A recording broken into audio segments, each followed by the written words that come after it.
Hello everyone, welcome to this live update. I'm Meteorologist Carly Smith. We are breaking down everything you need to know for the Easter weekend on this Facebook Live. I hope you are doing well and you're going to get some quality family time and have a great weekend ahead. So what we are looking at first though, we are going to take a look at the showers that we have on the radar. So we do have some rain right now as we speak. So here's a look at that. So what we are looking at on radar is actually clearing skies. A lot of that rain activity is to our north, which and in the kind of the upper levels of the atmosphere. So we do have some rain showing up across on the radar. Higher up in the atmosphere, may not be making it all the way down to the surface, but that's going to be Refugio, Seadrift, Victoria. Where it's raining a little bit better up towards San Antonio. So if anyone has plans to drive up that direction, that is where we are seeing some rain. So good morning, Dustin. What's up? As we put this into motion, all of the rain is moving from the southeast to the northwest, so you can see there's not a lot of building on the backside of this kind of piece of energy. Essentially, it's kind of like a very weak, or it's a trough in the upper levels of the atmosphere. So I've got this graphic here. I'll pull myself back up so we can dive into this graphic. Why we are seeing this rain is there is upper atmospheric energy that's hanging out right over kind of San Antonio and Houston, and then Corpus Christi, we're in the path of that energy a little bit as well, but that all moves out as we head into the evening, which is why our skies are going to clear again. We will see clearing skies before the sun sets, and it'll be a really nice evening. So if anyone has plans to go downtown or run club, which starts at 6:30 at Lucy's Snack Bar, come say hi. Anyway, we've got changing weather pattern into Easter weekend. In the upper levels of the atmosphere, our Pacific moisture stream is going to return. That's going to increase our cloud coverage. Heading into next week, we're going to watch this low pressure system make its way across the plains and try to bring in some cooler air, but this system may be a caveat in letting the cold front make it too far south, but could keep Texas a little soggy past Tuesday. That's something we will be keeping an eye on, and how long this lasts. Again, I didn't really draw this out, but how long this little low, this dip in the jet could linger into the weekend or early next week could impact that eclipse forecast. But anyway, we'll get to the Easter forecast breakdown now. So I mentioned a weather change for Easter weekend. Basically, we will be warming up. We are going to see more cloud coverage and we will get more humidity. We are also going to be windy, and this graphic explains that a little better. So right here, what we've got going on. Of course, thankfully the weather isn't too bad, but we do have a few little spotty showers. So this high pressure, watch, let's go back. So this is the rain today, right? This is kind of that upper level energy. Now there is a chance for a few storms this evening across anywhere from San Antonio to Waco really is kind of the target zone for a few thunderstorms. Those aren't going to make it to Corpus Christi because the atmospheric energy that I showed you is going to shift to our northwest or northeast. And so I don't expect us to see any storms. This high pressure slides back south and then it's going to push east. And as it does so, our humidity goes up. It like skyrockets into the weekend, y'all. And so that's not great. But wait, let's go back. I guess I didn't save this graphic. I did add windy also and a little area of low pressure, but apparently I didn't hit save. So up here, we're going to get a low that develops. There's an old low up there. Ignore that one. We're going to get a low that develops right about here and a cold front, right? There's also going to be a dry line that extends into Texas. And this is all on Friday. So on Friday, our wind is going to shoot up across Texas, and as you see those lines, those equal lines of pressure, those isobars, get closer together. So the closer those lines are together, the faster our winds are going to be. And so we get some pretty strong wind, it looks like, for Friday. And that is going to continue. So those things I just drew, actually, I could just delete them.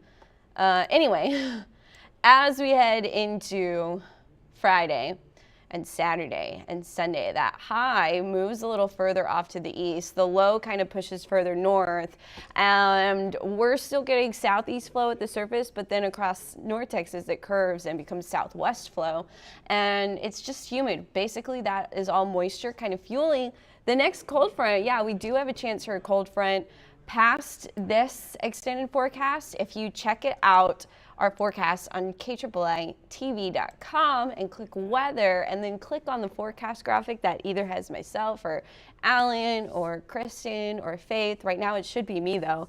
Then you click that, there's a little bit more detail about the next front, but that's still a little ways out. It's looking like a Monday, Tuesday-ish timing there.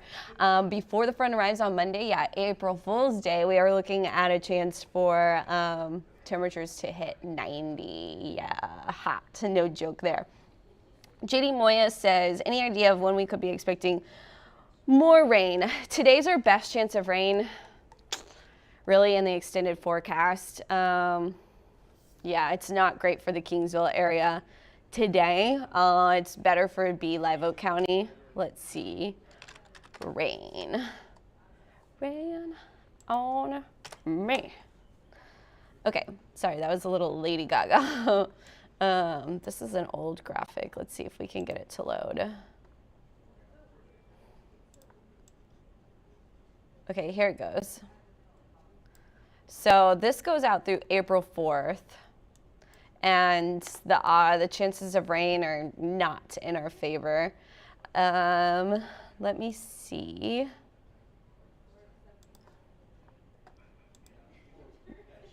GFS might have a little bit more rain. Let's let it load in.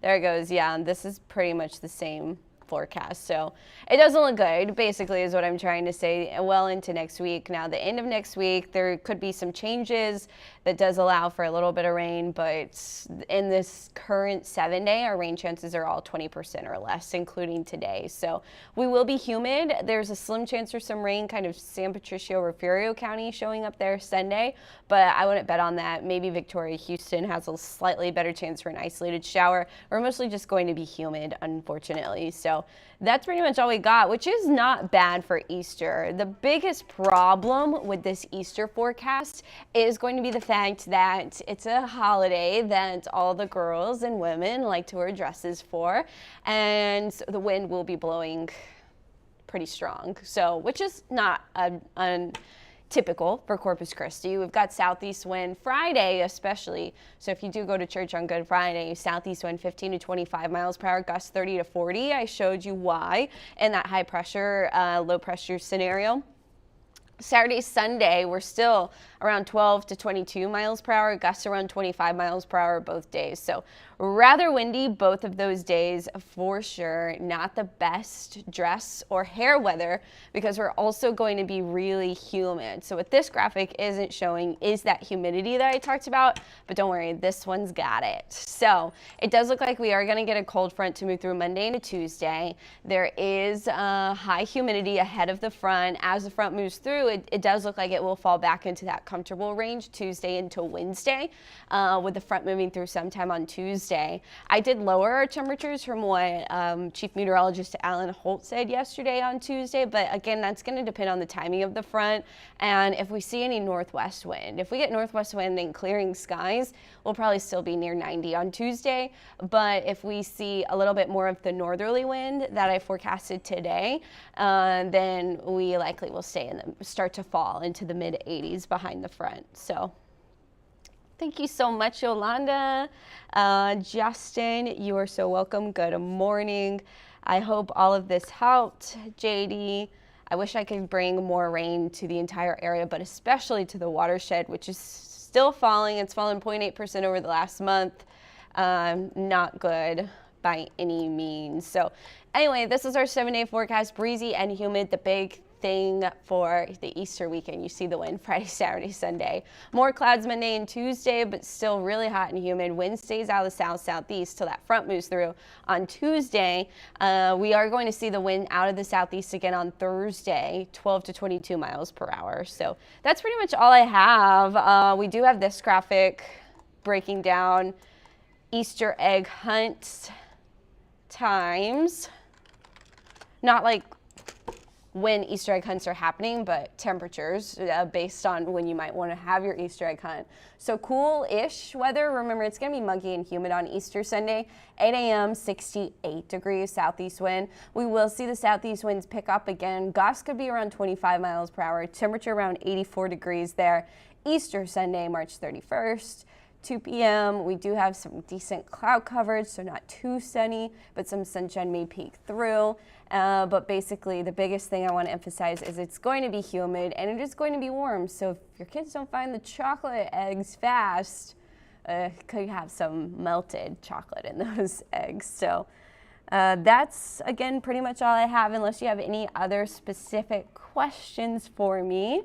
I'll leave you with this. This is our Easter stats. Chief Meteorologist Alan Holt made this graphic with the average high on Easter, the hottest Easter, the coldest Easter, and the wettest. So the good news is it doesn't look like it's going to rain on this Easter, but it is going to be humid and warm out there, as well as windy. Thank you, everyone, for watching. I'm so appreciative of it, and that will do it. For this Facebook Live, I'm Meteorologist Carly Smith.